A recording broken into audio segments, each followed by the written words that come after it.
L'agression la plus grave a été le fait d'un élément du Jaraaf qui a été identifié et qui a été gardé en vue pendant 3 jours à la police des Parcelles Assainies. Je crois que beaucoup d'entre vous avaient relaté ces faits-là.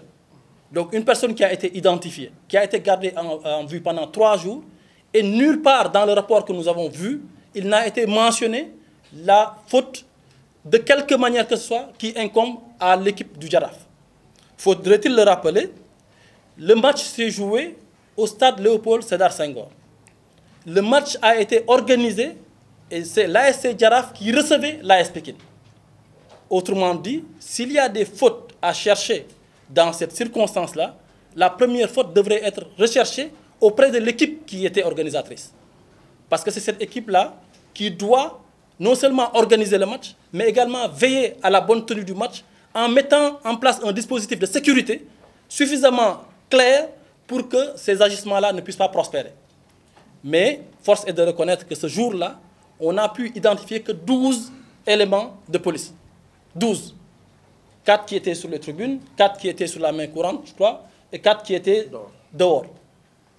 Il est inconcevable de penser en un seul instant qu'un match d'une si grande envergure, d'un si grand enjeu, puisse être organisé avec une telle légèreté dans le dispositif sécuritaire.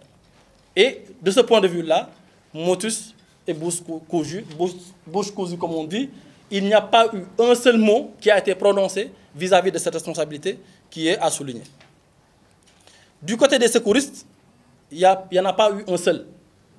Cela est une violation flagrante de l'article 11 des dispositions particulières du règlement du championnat professionnel et de l'article 113 des règlements généraux que je viens de citer de la Fédération sénégalaise de football. Et nous avons pris la décision de faire un recours tel que nous le permettent les textes qui régissent le football actuellement. Ce recours sera introduit auprès de la Fédération sénégalaise de football. En cas de rejet, également, il sera procédé de la même manière, c'est-à-dire qu'on se concertera encore, qu'on épluchera les textes et qu'on verra les moyens et les voies qui nous sont donnés pour éventuellement aller plus loin. En tout état de cause, on n'est pas disposé à accepter de quelque manière que ce soit que cette injustice-là puisse perdurer. Ça, c'est la constante. Les voies et moyens seront ceux-là qui seront permis par les lois et règlements qui régissent le football.